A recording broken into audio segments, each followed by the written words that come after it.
continue with our lecture on solution. In the last lecture, I had discussed about what is a solution. Solution होता क्या है? What is the concept of solute and solvent? And then I had discussed about the types of solution. Depending upon the physical state of solute and solvent, we may have got 9 types of solutions.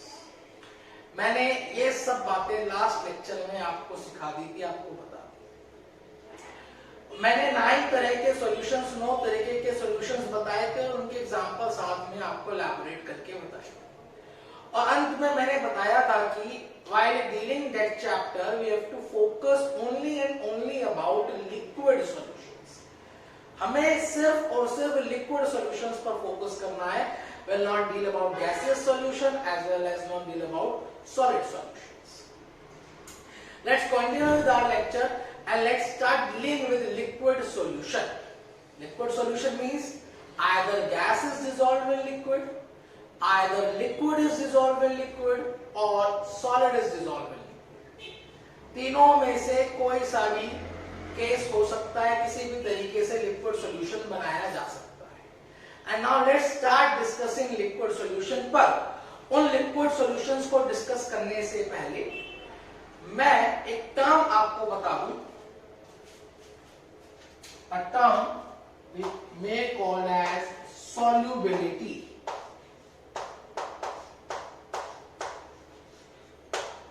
Term which we will use again and again while dealing that chapter, solubility. Now, a simple question that arises is, what is a solubility? देखिए, solubility is the maximum amount of substance that can be dissolved in a 1 liter of solution. किसी भी 1 litre solution में maximum amount जो dissolve करा जा सकता है किसी भी सब्सटेंस का, that will be termed as solubility. मैं लिखता हूं, पहले फिर समझाता हूं। It is defined as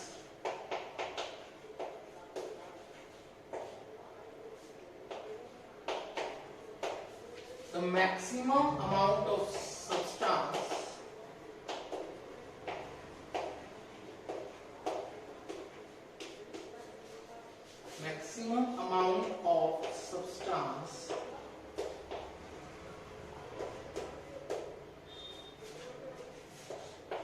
that can be dissolved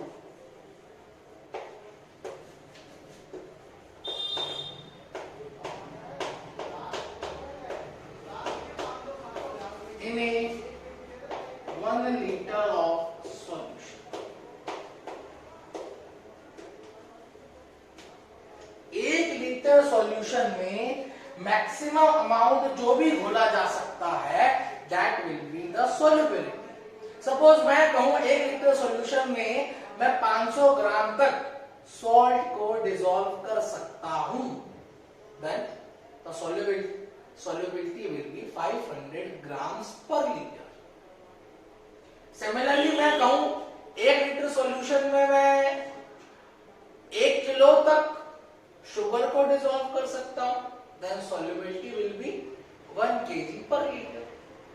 It is the maximum amount of substance that can be dissolved in a 1 liter of solution. किसी भी 1 लीटर सॉल्यूशन में मैक्सिमम अमाउंट जो डिसॉल्व करा जा सकता है, जो घोला जा सकता है, उसे कहा जाएगा सॉल्युबिलिटी।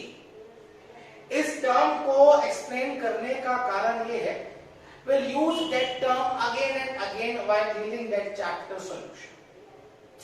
हमने लिक्विड सॉल्यूशंस पढ़ने हैं। लिक्विड सॉल्यूशंस कैसे बनाए जा सकते हैं? Either gas is dissolve in liquid, liquid dissolve in liquid, solid dissolve in liquid. 3 तरह के केसेस संभव है और तीनों को हमने डिटेल में एक एक कर समझना है। मैं बड़े एलैबोरेट में इन तीनों को समझाऊंगा and that's why I explain the term solubility. Now let's start discussing about the solubility of gas in liquid. How any gas get dissolved in liquid. किस तरीके से कोई सी भी गैस किसी भी लिक्विड में डिसॉल्व होती है, इसी बात को हम समझेंगे, that is solubility of gas in liquid.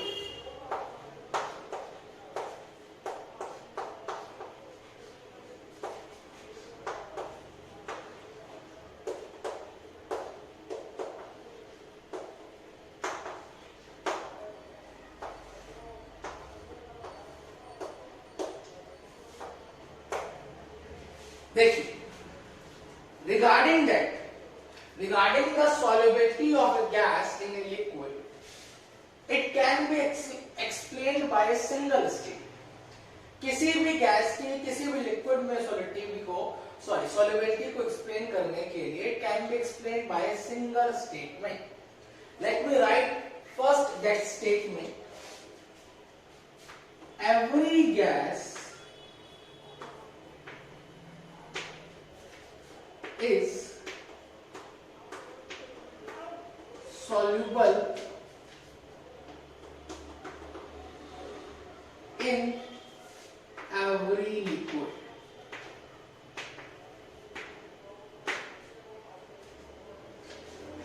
कोई सी भी गैस की बात करी जाए, किसी भी लिक्विड में बात करी जाए, हर गैस हर एक लिक्विड में soluble होती है.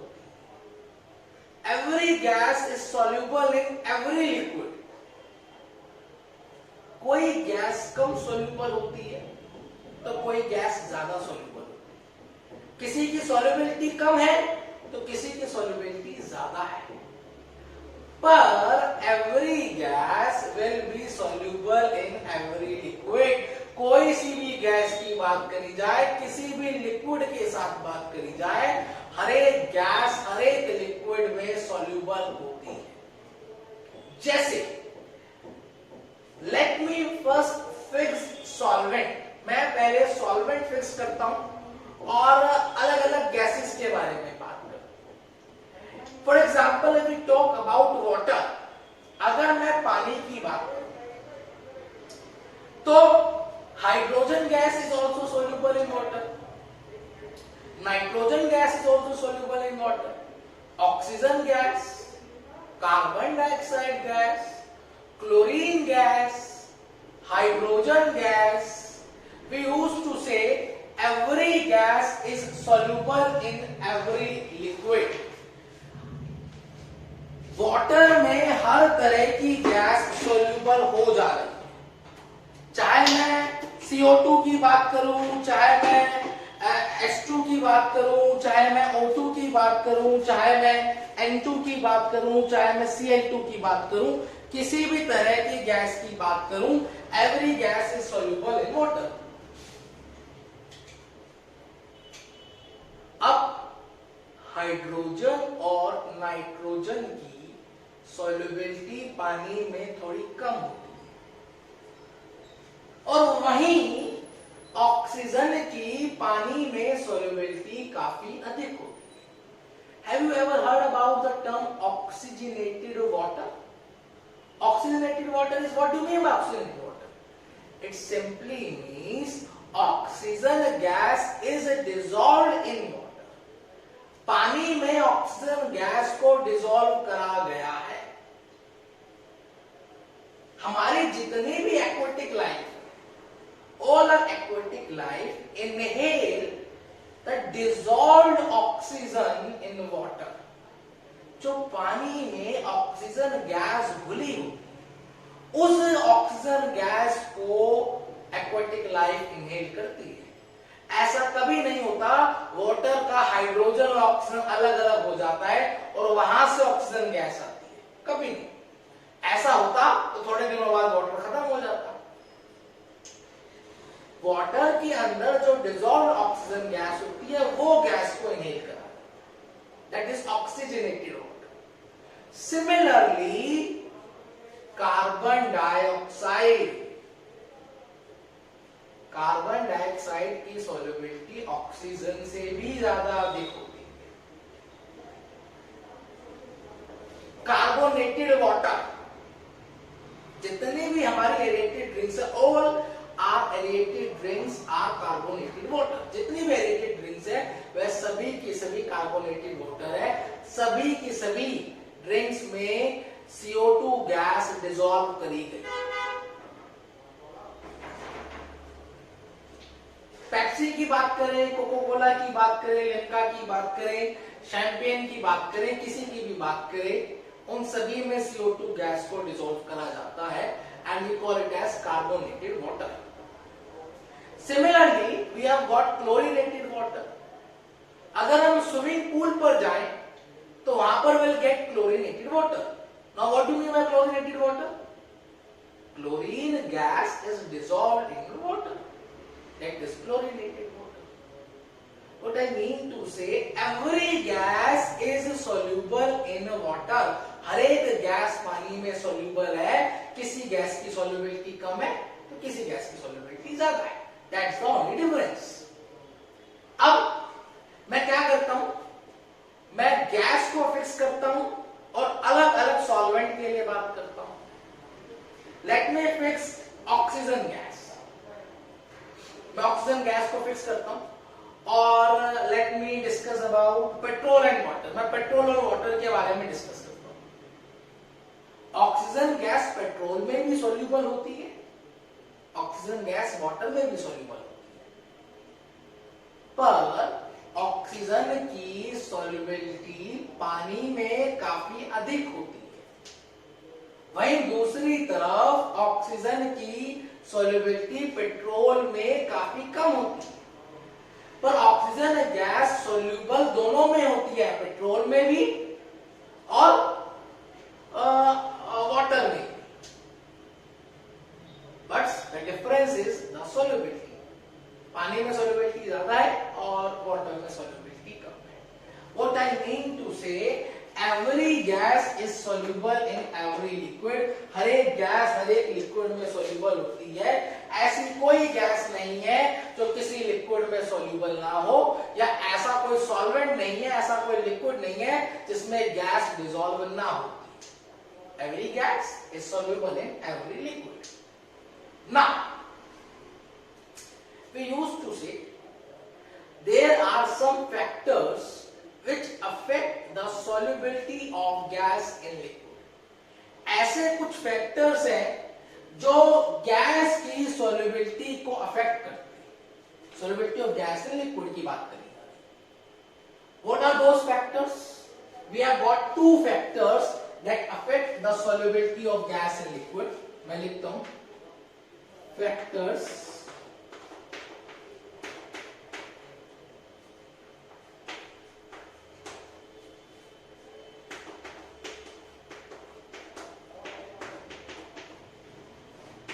affecting the solubility of gas in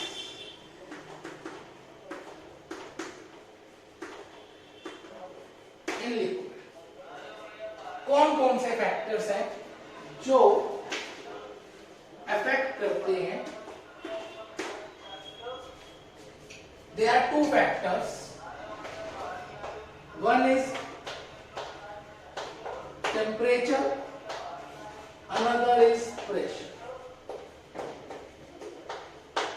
These are the two factors which affect the solubility of gas।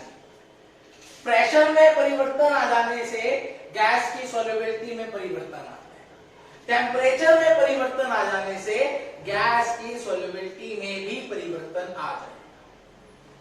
I will explain these two factors in detail one by one। मैं एक एक करके दोनों factors को detail में समझाता हूं। And let's start with pressure। मैं सबसे पहले प्रेशर के बारे में समझाता हूं।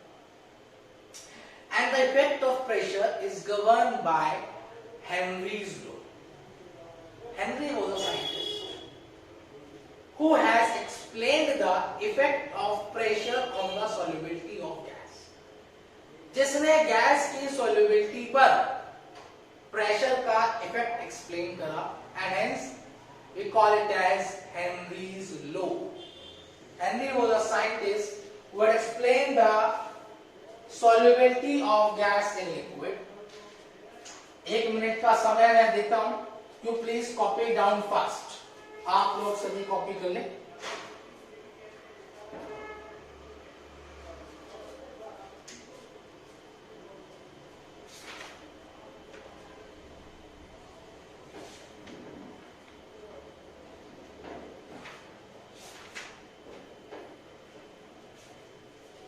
एक चीज मैं यहां पर बता दूं, solubility की unit it can be express in moles per litre और ग्राम्स पर लीटर. दोनों ही यूनिट में एक्सप्रेस करा जा सकता है, ग्राम्स पर लीटर में भी और मोल्स पर लीटर में. It depends upon our requirement, our convenient. कई बार हम मोल्स पर लीटर लिख लेते हैं, कई बार ग्राम्स पर litre. Anyhow, let's move on to the effect of pressure on the solubility of gas. मैं बड़े elaborate में इस बात को समझाता हूं. Once again, चैप्टर मुश्किल बिल्कुल नहीं है, बड़ा ही सरल चैप्टर है, आसान चैप्टर है. और मेरे ख्याल से आपको ऐसा महसूस भी हुआ होगा, जो भी अभी तक हमने इस चैप्टर में पढ़ा है वह सभी हम आमतौर पर रोजमर्रा की जिंदगी में होते हुए दिखते हैं. चलिए, now let's move on to more practical aspect, that is effect of pressure on the solubility of gas.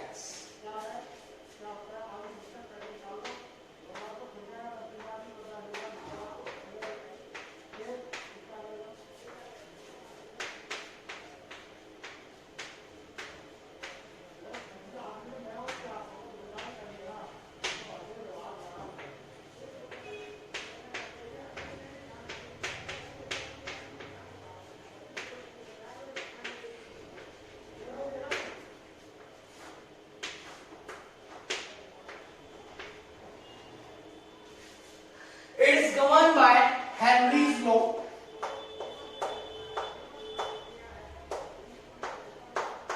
In 1803, 1803 में it was suggested by Henry. Now what does that law state? It states that, वास्तव में देखता हूं, it states that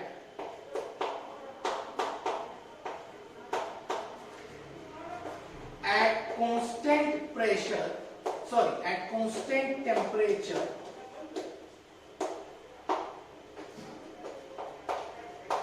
the solubility of gas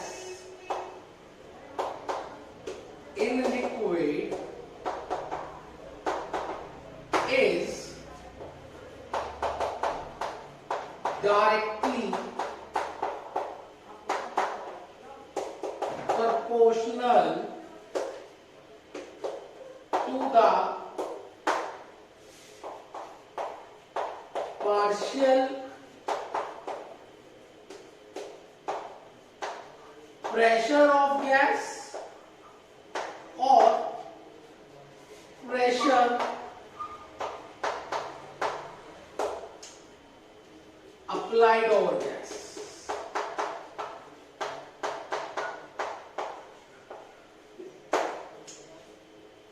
समझाता, ध्यान से समझेंगे. It's quite easy one. अगर टेम्परेचर को कांस्टेंट रखा जाए तो जो गैस की सॉल्युबिलिटी है it is directly proportional to the pressure. जैसे जैसे गैस का प्रेशर बढ़ेगा वैसे वैसे गैस की सॉल्युबिलिटी बढ़ेगी. जैसे जैसे गैस का प्रेशर कम होगा वैसे वैसे गैस की सॉल्युबिलिटी कम होगी. और let me demonstrate by a simple experiment. मैं इस बात को एक्सपेरिमेंट के माध्यम से आपको दिखाता हूं. Just imagine a beaker filled with water. यह एक बीकर है, पानी को भरा गया है, दैट इज द वॉल्यूम। यहां तक पानी को भरा गया है। इसके ऊपर एम्प्टी स्पेस है, खाली जगह, मतलब वहां पर हो ना हो there will be some air, वहां पर कुछ ना कुछ एयर के पार्टिकल्स होंगे, कुछ गैस, कुछ एयर के पार्टिकल्स ऑलरेडी वाटर में डिसॉल्व होंगे, कुछ इस तरीके से। That is my initial condition. ये मेरा पिस्टन है। नाउ अब मैं क्या करता हूं, मैं इस पर प्रेशर अप्लाई कर देता हूं, increasing pressure.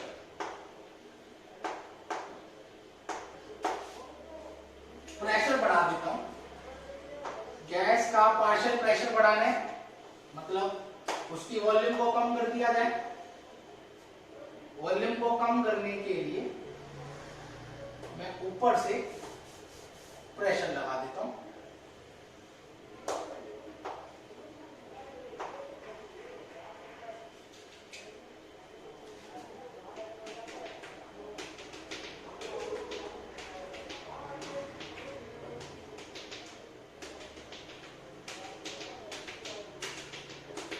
Now observe it, pressure बढ़ाने से सॉल्वेंट के अंदर गैस के पार्टिकल्स बढ़ गए।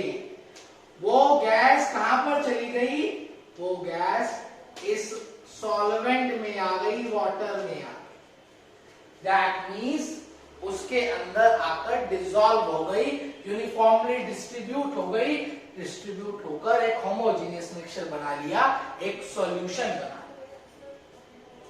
In that manner, गैस का प्रेशर बढ़ाने से the solubility of gas increases।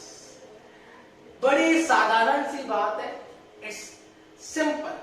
शायद मैं और आप लोग भी इस बात को देखते तो डेफिनेटली इस बात को हम भी कंक्लूड कर सकते थे, हेनरी ने ऐसा कोई बहुत बड़ा काम नहीं करा। It's quite obvious।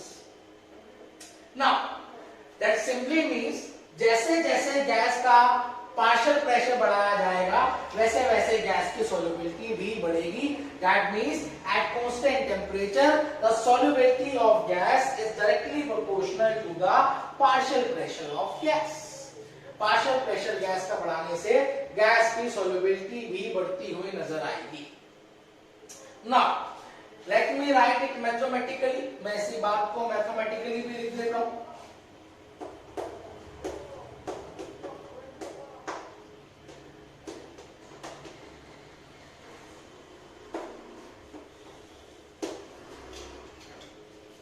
Solubility of gas is directly proportional to partial pressure of gas।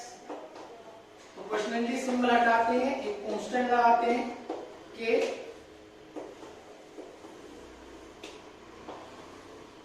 हम कहेंगे S is the solubility of gas,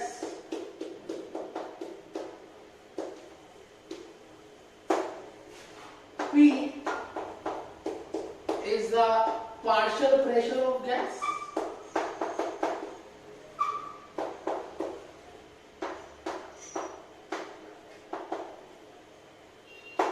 and K is proportionality constant।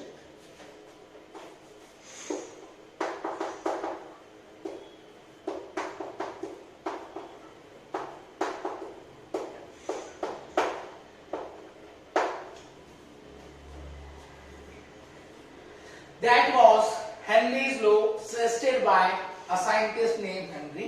Quite easy one। You have 1 minute, please copy down fast। फटाफट copy करा जाए, आपके पास मात्र 1 minute का समय है। Copy down fast.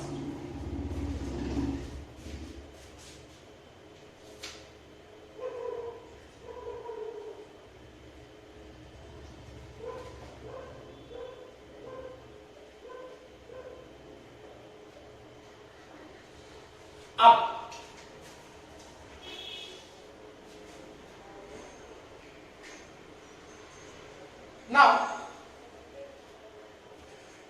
according to Dalton, a famous personality, a renowned personality,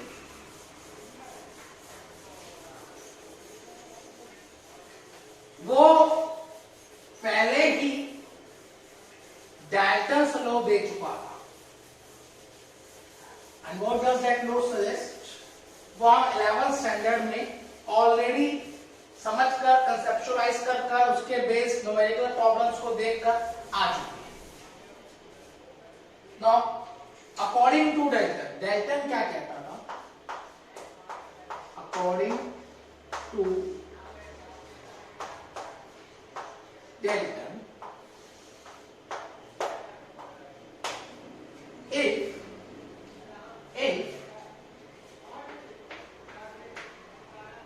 mole fraction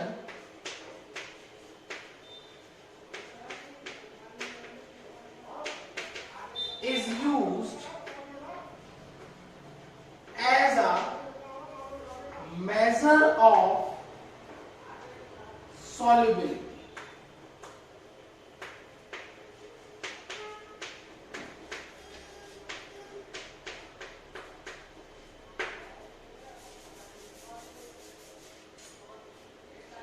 Dalton कहता था we'll use mole fraction as a measure of solubility.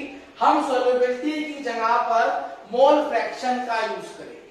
जितनी ज्यादा mole fraction होगी उतनी ज्यादा solubility होगी, जितनी ज्यादा solubility होगी उतनी ज्यादा mole fraction होगी. उसने कहा हम solubility की जगह mole fraction का यूज करेंगे and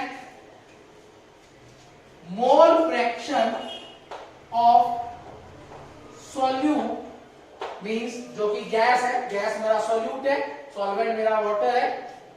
mole fraction of gas is directly proportional to partial pressure of gas. ये बात हम 11th स्टैंडर्ड में देख चुके हैं अकॉर्डिंग टू डाल्टन्स लॉ.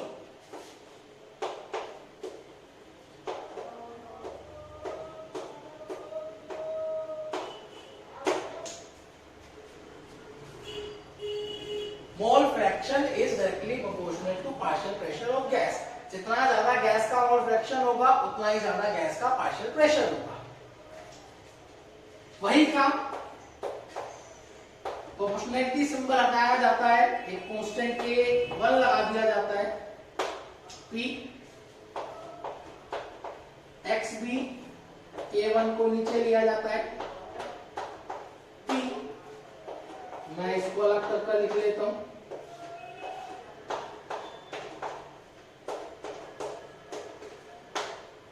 और constant upon a constant gives another constant. We call it as Henry's constant.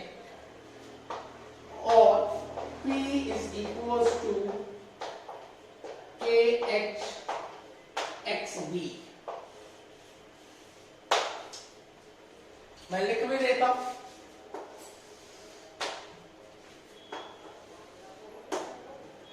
XB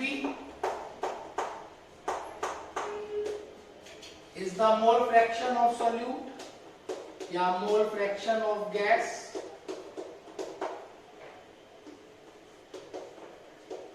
bracket में लिख देता हूं solute. Similarly, P is the partial pressure of gas.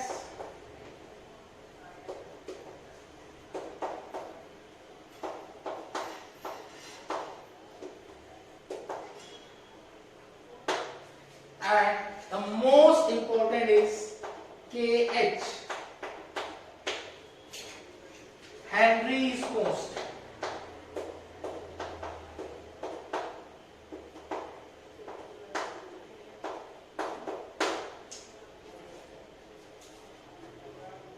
बात वही है. हेनरी ने सॉल्युबिलिटी की टर्म्स में कहा है, डाल्टन ने मोल फ्रैक्शन की टर्म्स में कहा. That's the only difference. वही बात, सिर्फ कहने का तरीका, कहने का अंदाज अलग अलग, कंसेप्ट और फंडामेंटल सेम है. Now the value of KH will be different for different gases at a fix temperature. अलग अलग गैस के लिए KH की वैल्यू अलग अलग होगी, अलग अलग टेम्परेचर पर KH की वैल्यू अलग अलग होगी। सबसे पहले एक काम करिए, you have again 1 minute, copy down fast. मैं फिर पूरा बोर्ड इरेज करता हूं और फिर मैं इस KH के बारे में बात लिख पाता हूं। Copy down fast.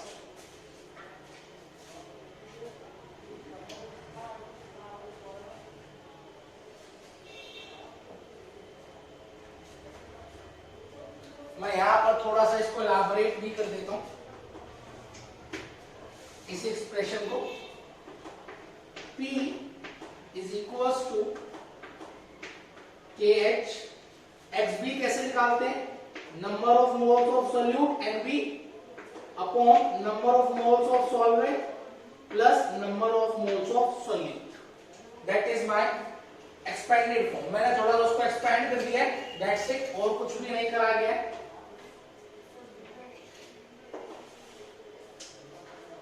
Copy down fast.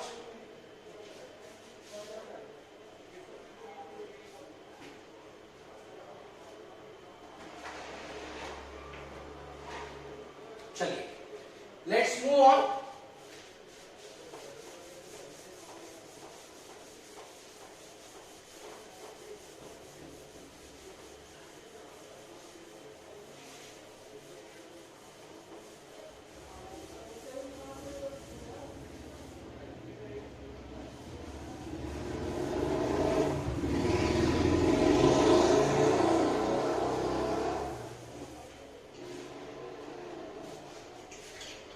Points for KH. KH means Henry's law constant. समझिए, first it depends the value of KH, the value of KH depends upon temperature. It increases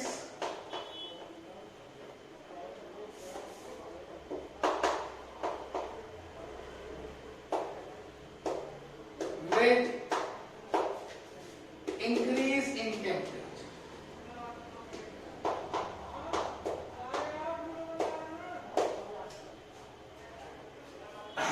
temperature के बढ़ जाने से KH की value बढ़ने लगेगी। It depends upon the temperature and generally it increases with increasing temperature. जैसे जैसे temperature बढ़ाया जाएगा वैसे वैसे KH की वैल्यू बढ़ने लगेगी। नेक्स्ट पॉइंट,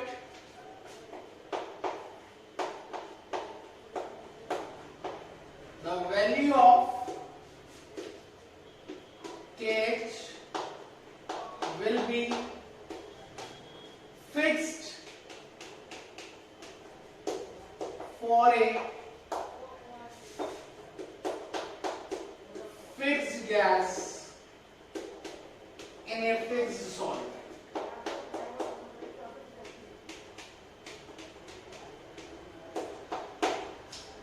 किसी एक गैस के लिए KH की वैल्यू फिक्स होगी, कांस्टेंट होगी, किसी एक लिक्विड में।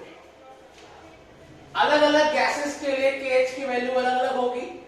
एक गैस के लिए वैल्यू KH की एक होगी at a particular temperature, temperature constant रखा गया है। ये बात ध्यान रखनी है। The value of KH will be fixed for a fixed gas in a fixed solvent at a fixed temperature. ये भी लिख देते हैं, at a fixed temperature.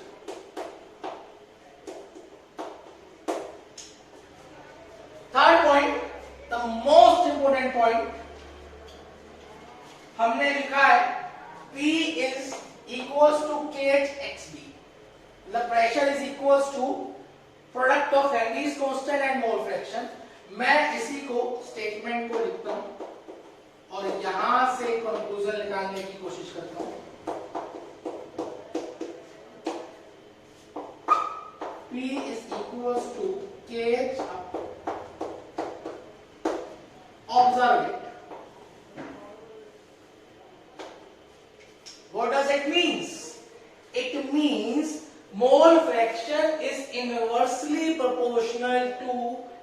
Henrys constant मैं लिखता हूं, और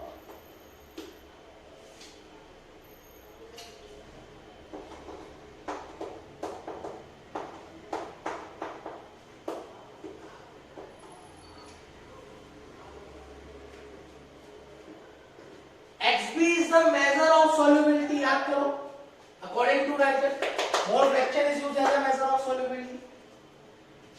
That means solubility is inversely proportional to KH, Henry's constant.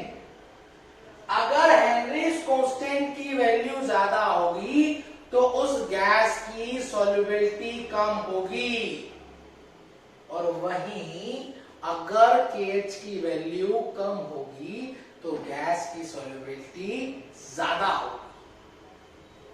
That's the most important point regarding that KH. मैं लिख भी देता हूं.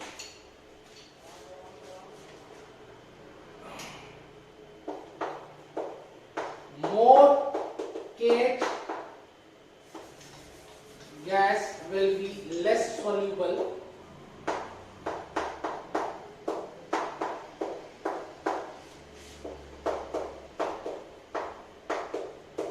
which has more value of KH. जिस गैस की KH की वैल्यू ज्यादा होगी वह gas less soluble. Gas will be less soluble if it has, थोड़ा सा गड़बड़ है,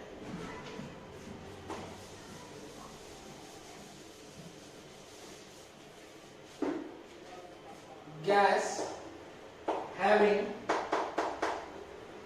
more value of KH will be less soluble.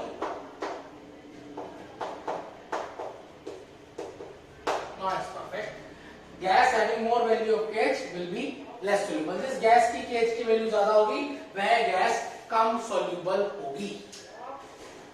जैसे फॉर एग्जांपल N2 गैस के लिए KH की वैल्यू है 2 और O2 गैस के लिए KH की वैल्यू है 3. And now if I ask which will has higher solubility, कौन सी गैस ज्यादा soluble होगी, N2 की O2? It's quite obvious.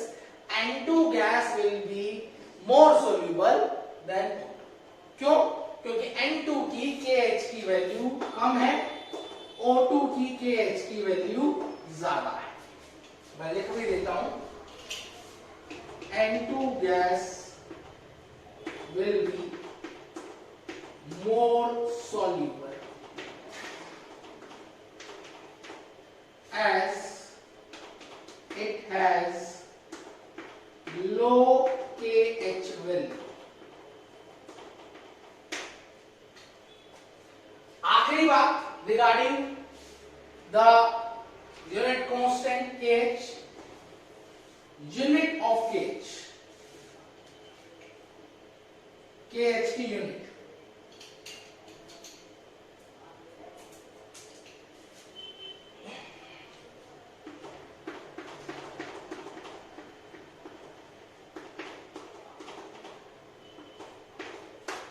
देखिए प्रेशर की यूनिट या तो एटमॉस्फेयर या bar. Mole fraction is a unitless quantity. Mole fraction की कोई यूनिट होती नहीं है. मींस जो यूनिट प्रेशर की होगी वही यूनिट मोल फ्रैक्शन की होगी. तो प्रेशर की यूनिट क्या क्या हो सकती है, एटमॉस्फेयर, बार, पास्कल, कुछ भी. जो यूनिट प्रेशर की होगी वही यूनिट केएच की होगी. मैं लिख भी देता हूं, KH will have the units of pressure.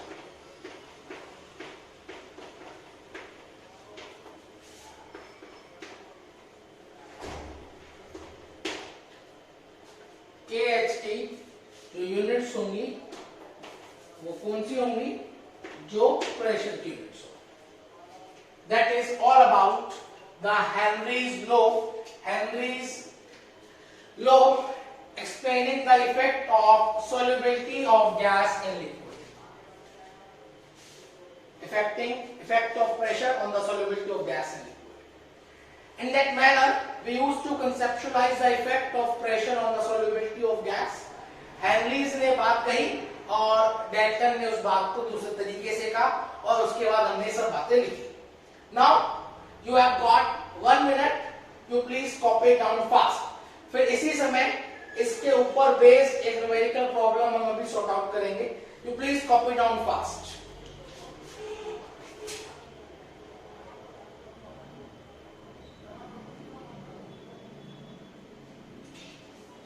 इधर ये बात ध्यान रखी जाए, जिस गैस के लिए KH की वैल्यू कम होगी वह गैस की सॉल्युबिलिटी ज्यादा होगी। जैसा कि इस क्वेश्चन में कहा गया, एग्जांपल है, फॉर एग्जांपल N2 गैस के लिए KH की वैल्यू 2 थी, O2 के लिए 3 थी। मैं यूनिट भी लिख देता हूं साथ साथ, 2 बार 3 बार। तो N2 गैस की सॉल्युबिलिटी ज्यादा होगी क्योंकि उसके लिए KH की वैल्यू कम है। Now please copy down fast.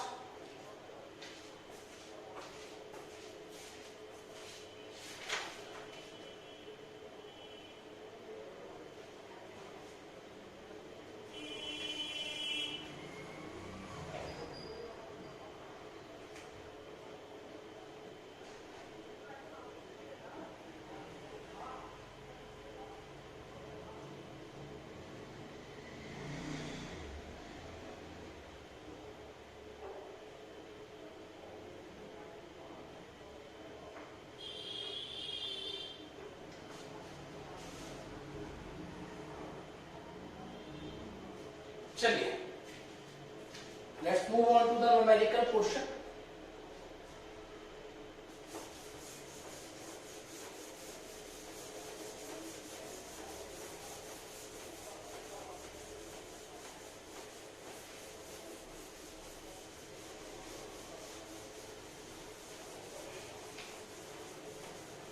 Once again, यहां पर मैं एक बात आपको बताना भूल गया, किसी समय उस बात को बताता हूं।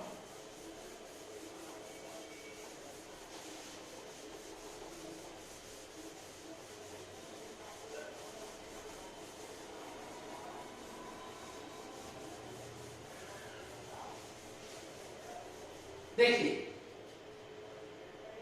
all are aerated drinks, all are carbonated drinks, Coke, Pepsi, Limca, champagne, beer, all these aerated drinks are pegged at high pressure. ये जितनी भी aerated drinks होती हैं ये सभी की सभी हाई प्रेशर पर पैक करी जाती है। Do you know why? क्यों? अभी अभी बताया मैंने, it's because at high pressure the solubility of gas is higher. जितना ज्यादा अधिक प्रेशर होगा उतना ही ज्यादा गैस की सॉल्युबिलिटी होगी। They always packed eight high pressure. कभी बाजार से, मार्केट से बोतल है कोक पेप्सी की, प्लास्टिक की बोतल दबा कर देखें, वह बोतल कभी दबेगी ही नहीं। It's because it is packed eight high pressure. Just to maintain the solubility of gas in liquid, जिससे कि वो गैस की solubility लिक्विड में भरी जाए। आप ढक्कन खोलते हैं, what will happen? जैसे ही आप ढक्कन खोलते हैं, pressure get decreases, gas comes out to the bottle. ढक्कन खोल देने से प्रेशर कम हो जाता है, प्रेशर कम हो जाने से गैस की सोल्युबिलिटी कम हो जाती है और वह उस वाटर से, उस सॉल्वेंट से, उस कार्बोनेटेड वाटर से गैस बाहर आ गई। That's why all are carbonated drinks, Pepsi, Coca-Cola, Limca, all are pegged at high pressure. I hope you will keep in that mind. चलिए now let's move on to a question. मैं question लिख रहा हूं.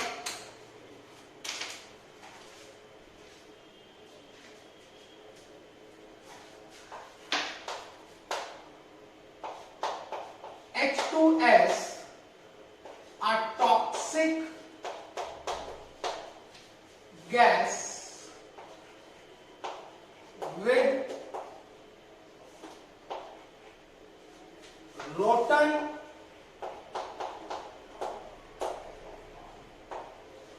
egg-like smell.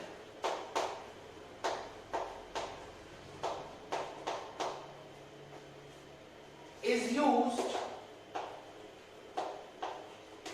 for qualitative analysis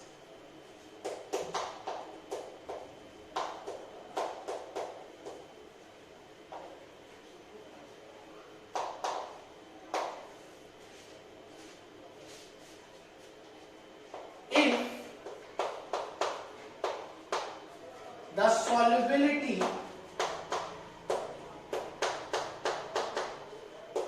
of H2S in water at STP is 0.195 molar.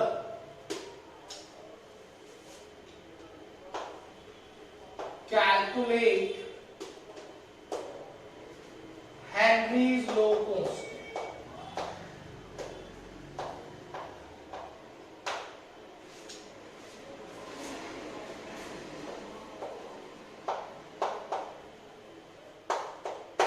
मैं पहले question समझा देता हूं. क्या कह रहा है? H2S is a toxic gas. एक H2S गैस है जो कि टॉक्सिक गैस है जिसका यूज किया गया है. टॉक्सिक गैस है with rotten egg like smell. कैसी स्मेल है? सड़े अंडे जैसी. Is used for qualitative analysis. Qualitative analysis के लिए यूज करा गया है. If the solubility of H2S, H2S की सॉल्युबिलिटी वाटर में at STP, STP means standard temperature pressure पर क्या है? 0.195 मोलर. तो कैलकुलेट हेनरीज लॉ. तो हमें हेनरीज लॉ कांस्टेंट को कैलकुलेट करना है. ठीक है. सबसे पहले हमें जो डाटा गिवन है लिख लिया जाए. हमें सबसे पहले मोलैरिटी गिवन है.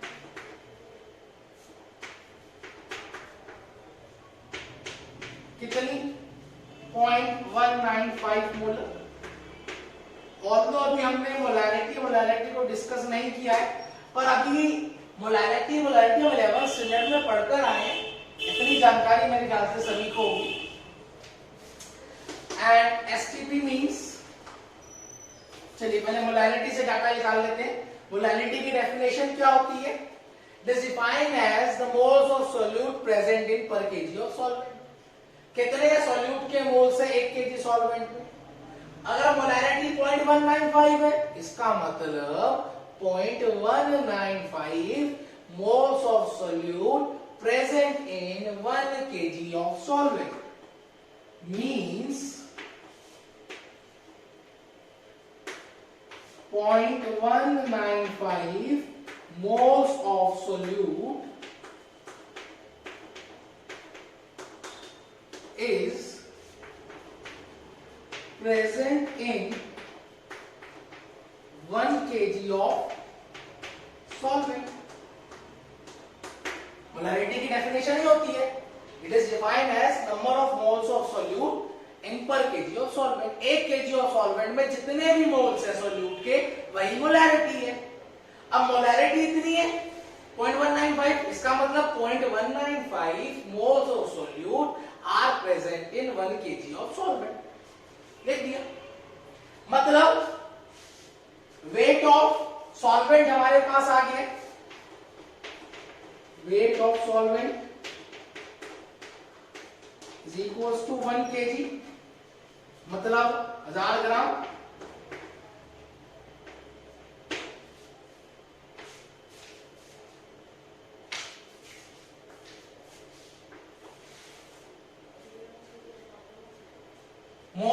सॉल्यूट के मोल्स का formula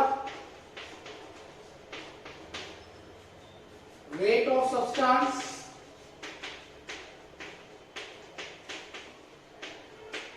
upon molecular weight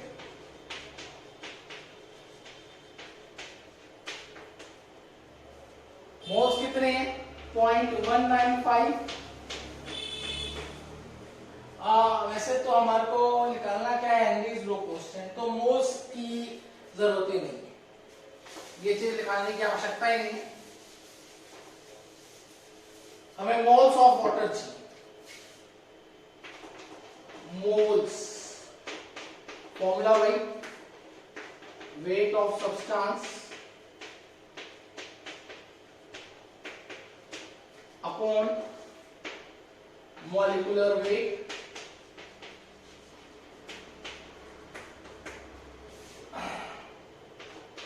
1000 gram पानी है और मॉलिक्यूलर वेट 18, तो it comes out to be 55.5 moles. ये मेरे मोल्स आ गए किसके, मोल्स ऑफ वाटर।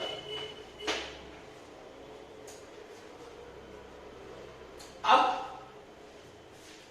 फॉर्मूला क्या है, P is equal to KH XB।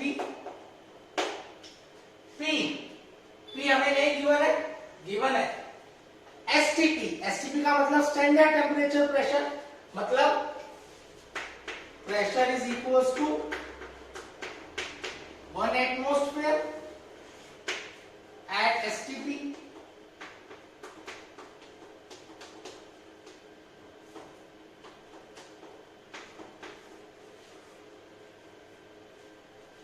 STP पर pressure is equal to 1 atmosphere. Value substitute करते हैं, KH XB NB upon NA plus NB।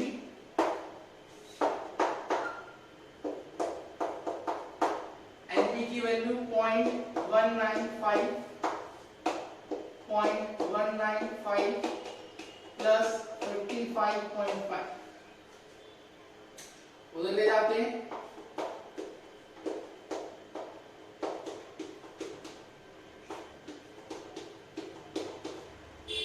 Upon 0.195 is equals to KH. Sort out it, you will get your answer and it will be approx 289.5 atmosphere. 289.5 atmosphere. That will be the value of KH. बिल्कुल simple साधारण problem. इसी तरह की simple साधारण problem हमारे syllabus में कोई बहुत ज्यादा इसके ऊपर टफ न्यूमेरिकल हमारे सिलेबस में नहीं ना। अब खास बात, यूनिट यहाँ पर एटमॉस्फेयर क्यों ली गई है, क्योंकि हमने प्रेशर और एटमॉस्फेयर का अभी बताया, जो प्रेशर की यूनिट होगी वही यूनिट केज की होगी, that's why atmosphere. That is all about the effect of pressure on the solubility of gas. That's all about the Henry's law. You please copy down fast, and I think let's all for the today. आज के लिए काफी है. Next we'll continue our lecture from here only, and next I will explain you about the effect of pressure, effect of temperature in my next lecture. अगले lecture में मैं gas की solubility पर जो टेम्परेचर का इफेक्ट है उसको elaborate करूंगा। आज के लिए इतना ही काफी है। That's all for the today, bye bye.